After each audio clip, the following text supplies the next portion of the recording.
Чубак ажы экинчи аял алып, анан башкаларды дагы эки аял алууга чакырык таштаганда коомдо кызуу талкуу жаралган. Биз азыр ошол талкууга көңүл берсек.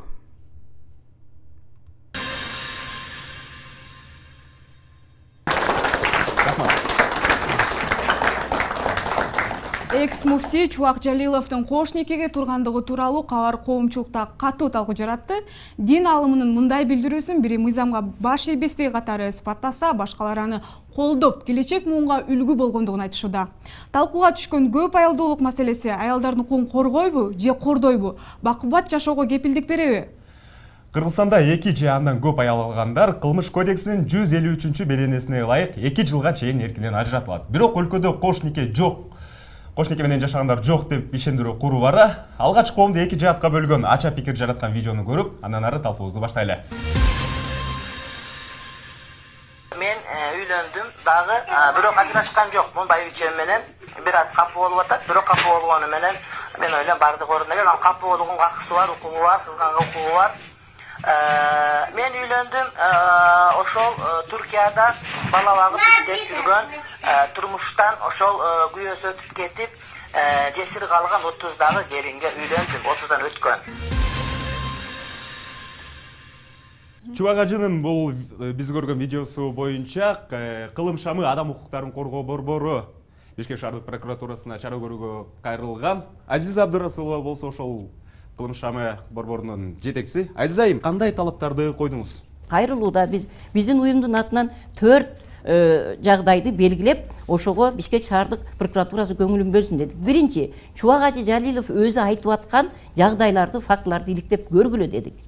Экинчи, эгерде Чубак ажы Жалилов иликтеген ошо айткан фактылар далилденсе, ага прокурордук реагирование жасагыла. Ушу боюнча калбасын. Мыйзам буздуңуз, бул болбойт деген реагирование жасагыла. Үчүнчүсү, эгерде ошол фактылар далилдене турган болсо, ага мыйзамдык баа бергиле деп атабыз. Правовой, укуктук баа бергиле. Төртүнчүсү болсо, ошол фактылар боюнча мыйзамдын чегинде чечим кабыл алгыла деген ошол 4 талапты койдук. Мен дейт, үлгү болуп берейин кыргыздын жигиттерине деп атайын дейт. Башка жигиттерге, башка үй бүлөлөргө чакырык таштап атат. Бул жерде видео акырына чейин көрүнбөй калды. Ал жерде коркпой үйлөнгүлө деп. Ал эми ошо коркпой үйлөнгүлө деген жигиттердин аялдарына силер кызганбагыла, силер күйөөлөрүңөргө тоскоолдук кылбагыла деген да чакырыгы бар. Бул жерде бир гана өзү мыйзамды бузбастан, калган кыргыздын жигиттерине дагы мыйзам бузууга, кылмыш жасаганга чакырык жасап атат. Ошондуктан бул деген бир жеке мамиле эмес, бул жерде мамлекеттүүлүккө жана коомго коркунуч келген чакырык. Ошондуктан мен укук коргоочу катары, коомдук активист катары, эне, кайнене, чоң эне, тай эне катары мен бул көңүлүмдүн сыртынан кетиргим келген жок. Ошондуктан мамлекеттик органдардын көңүлүн буруш керек деп чечтим. Чакырык Укук коргоочу Азиза Абдурасулова айтып өттү. Чубак ажынын эки аял алып, анан башкаларга дагы чакырык таштаганы бул өзүнө эле эмес. Бүткүл коомго коркунуч алып келип атат. Жана ошондуктан биз прокуратурага кайрылдык дейт. Эми депутаттардын өкүлү дагы бул жерде отурат. Ал киши эмне деген ойду айтат экен, ага көңүл буруп көрөлүк. Жасалып атат деп айтып өттүңүз. Бирок ошол чакыры ачык айткандыгына Жогорку кеңештин депутаттары эч ким өзгөчө мырзалардын арасында эч ким өзгөчө мындай ачык пикирин билдирген жок. Балким Чубак ажыдан коркуп атабы деген да ойлор айтылып атпайбы коомдо. Бизде бүгүн конокто социал-демократтар фракциясынын депутаты Айда Касымалиева жекебиз отурат. Мамлекеттик бийлик буга кандай баасын бериш керек болчу? Бул жерде мындай чакырык болуп атат, үгүттөө болуп атат жана мыйзамды бузуу болуп атат да. Биз бул кылмыш деген 153 беренебиз бар. Биз ошондуктан мисалы үчүн парламент, прокуратура жана башка органдар, мамлекеттик институттар баары өзүнүн баасын бериш керек. Бул жерде кайсы мыйзам бузулуп жатат, эмне кандай реакция болуш керек деп парламенттагы, өкмөт дагы, мен бүгүн парламентте дагы кызуу талкуу болду. Бир нече депутат айымдар да чыгып сүйлөштү. Мырзалар арасынан тилекке каршы чыгышкан жок, бирок мен ачык эле айтып кое берейин, өзүбүз мындай сүйлөгөндө чыкпайсыздарбы десек, биз колдойбуз дегендер да болду да. Бул абдан өкүндүрөт, себеби дегенде парламент мыйзам кабыл алган өлкө, жана мыйзамдын аткарылышы орган, жана мыйзамдын аткарылышын көзөмөлдөп турган орган да. Анан ошол жерде отурган депутат ал биринчи кезекте мырза эмес, биринчи кезекте улутуна карабайт. Эң биринчи кезекте биз парламентте депутатпыз да. Ошол депутат вазипабызды аткарышыбыз керек. Мыйзамды кабыл алып, жана мыйзамдын так аткарылышын көзөмөлдөшүбүз керек. Анан сиз суроо берип атпайсызбы, эмнеден коркушат деп. Коркушканы мен ачык эле айтып кое берейин, буну дагы айтып келатам, эч мындай массалык маалымат каражаттарына чыга элек да. Негизи эле корккону Кыргызстанда эми 99% мусулман болсо, биз кийинки шайлоодо добушту кантип алабыз деген эле аргумент да. Ошодон эле коркушат, бирок башка аргументтерди келтиришпейт. Диний баалуулуктардын коомдо үстүмдүк кылып кетүүсү эл өкүлдөрүнүн, башка парламенттегилерди бул кооптондурбайбы? Бул жерде эки аял алууда же көп аял алууда динге каршы эч ким чыккан жок. Ыймандуулукка, имамдарга, чубак-ажыга эч ким каршы чыккан жок да. Анын билдирүүсү болуп атат, жана мына мамлекеттик түзүмгө коркунуч келип атат. Биз баары бир баш мыйзам менен жашайбыз да. Депутаттын айтканына карасак, чубак ажынын эки аял алып, анан башкаларды дагы эки аял алганга үндөгөнү бул кылмыш иш экен. Жана мыйзам бузулуп атыптыр. Ошондой эле бул коомго коркунуч алып келип атат. Бирок булар өздөрү айтып атат, биз динге каршы эмеспиз дейт. Ал турмак чубак ажыга дагы каршы эмеспиз. Биз анын билдирүүсүнө эле каршы болуп атабыз дейт. Биздин азыркы коомдогу болуп аткан көрүнүштү Испаниянын бир коррида деген оюну бар. Улуттук. Ошол оюнга салыштырсак болот. Ал оюн кандай экенин азыр видеодон көңүл буруп, анан сөзүбүздү улантсак. Ал оюнда аренага бир адам чыгып, анан буканы кой берип коюп, ошон менен салгылашып, аны шиш менен улам сайгылап, алсыратып, кансыратып, анан өлтүрүү максаты да. Ал оюн кандай жүрөрүн азыр көрүп көрсөк.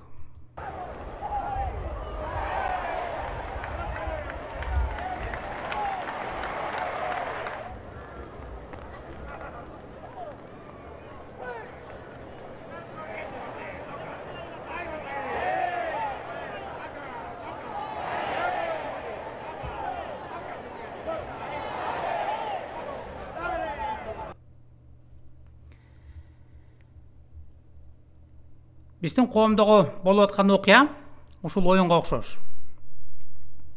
Аны салыштырып көрсөк, мына коомду могул бука деп коелучу. Ал эми ислам дини бул могул адам. Ал эми ислам дининдеги көп аялдуулук жана башка ушуга окшогондорду үгүт кылып жүргүзүп жүргөндөр, алар могул кызыл чүпөрөккө окшош. Бул бука, бул мал да өзү билбейт, могу кызыл чүпөрөктү ким кыймылдатып атканын, аны жабыркатып, алсыратып, кансыратып атканын ким экенин, могу кызыл чүпөрөк эмес, могул адам экендигине бул мал болгондуктан мунун акылы жетпейт. Ошондуктан бул кызыл чүпөрөктү эле сүзгүлөй берет. Эгер мунун акылы болсо, бул кызыл чүпөрөктү сүзбөй, бул адамды сүзмөк да.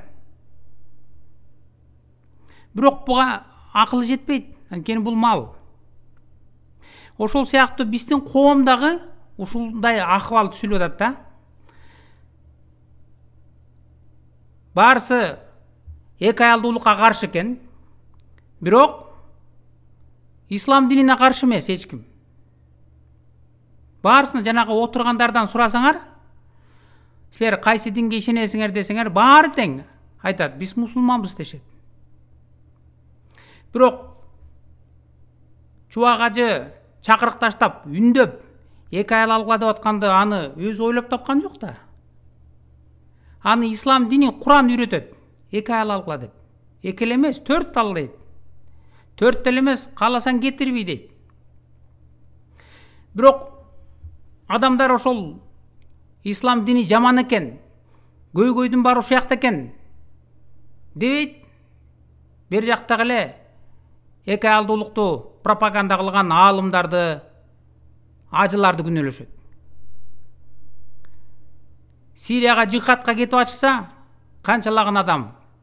Анда вербовщиктер күнөөлүү экен деп ошолорду күнөөлүшөт. Ошолор аз кырып атат деп. Талак деп кетирип атса, эркектерди күнөөлүшөт. Бирок анын баарысы тең. Жанагы жихадка үндөп алып кетип аткан, 2 аялдуулукка, 3 аялдуулукка үндөп коомду бузуп аткан деген ал могул жөн эле кызыл чүпүрөк да, салыштырмалуу алганда могул кызыл чүпүрөк эле. Ал эми анын булагы ошону кыймылдатып, бүт ошонун баарысын тең кыймылга келтирип аткан ал могул ислам дини, могул адам десек болот да, салыштырып көрсөк. Могул адам бул ислам дини. Ал эми бер жактагы чубак ажы жана ошого окшогондор ал могул кызыл чүпүрөктөр жөнөкөй эле анын колундагы. Коом тилекке каршы алсырап, кансырап аткан ал могул букага салыштырсак болот. Мунун акылы жок да, акылы болбогондуктан бул көйгөйдүн бар могул адам кылып атканын, кызыл чүпүрөктү кыймылдатып атканын ушул адам экенин акылы жетпейт дагы, анан кызыл чүпүрөктү эле сүзгүлөй берет. Бер жактагы эле сабактар менен эле күрөшө берет. Эгер бул буканын акылы болсо, бул кызыл чүпүрөктү сүзбөй, бул адамды сүзмөк да. Анда бул бука менен бир дагы адам аренага чыга алмак эмес. Анткени бул акылдуу, бул алдатпайт деп. Биздин коом дагы тилекке каршы ушул букага окшош. Анын ар биринен, жанагы отургандардын ар биринен сурасаң, сен кимсиң десе, мен мусулманмын дешет. 2 аялдуулукка макулсуң десе, жок, мен каршымын дейт. Жихадка, Сирияга кетип аткандарды кандай карайсың десең, жок, мен каршымын дейт. Анан каршы болсоң, анда сен кантип мусулман болуп жүрөсүң? Анткени ошонун баарысын жихадка үндөгөн, көп аялдуулукка үндөгөн, педофилияга үндөгөн, талак деп койсоң бүттү, башың бош деп кетире бер дегенди үйрөткөн бул ислам дини да. Бардыгын кылгылыкты кылып, ошонун баарысын кыймылдатып аткан көп аялдуулукту деген бул адам, бул ислам дини да. Ал эми бер жактагы аалымдары, пропагандисттер ал могул кызыл чүпүрөк жөнөкөй эле. Эгер өздөрү айтып аткандай, ал мыйзамды бузуп атат дейт. Кылмыш ишин кылып атат дейт. 2 аялдуулукту үндөө менен. Ал эле эмес, коомго коркунуч алып келип атат дейт. Анан коркунуч алып келип атса, ал өзү ойлоп тапкан жок да, чубак ажы. Ал болгону мына могул ислам дини эмнени кыймылдатса, ошону кыймылдап атат, ошол могул кызыл чүпүрөк болуп берип атат ал. Элди үндөп. Ал эми бардык ошол чубак ажы жана ошого окшошкондорду кыймылдатып аткан бул ислам дини да. Ислам дини ошол үйрөтөт. Жана жогоруда айтылган нерсенин баарына. Тилекке каршы биздин коом ушул жабыркап, кансырап аткан малга окшошуп, ушул жүрөт кызыл чүпүрөктөр менен күрөшүп. Эгерде коом ойгонуп, эгерде аң сезими өссө, анда могул ислам дини менен күрөшүш керек. Ислам дининен баш тартыш керек. Бүт кылгылыктын баарын кылып аткан ушул экен. Китеби бүт ушуну үйрөтөт экен. Көп аялдуулукту, педофилияны, жихадты, жек көрүү менен кастыкты, секстин түрүн ушулар үйрөтөт экен. Ушул динди каршы болуш керек экен, бул динден баш тартыш керек экен деп көйгөй каяктан чыгып атканын билмек да. Бирок тилекке каршы биздин коом ушул биздин коомдо азыр көрүнүш ушул аренадагы оюнга окшош да.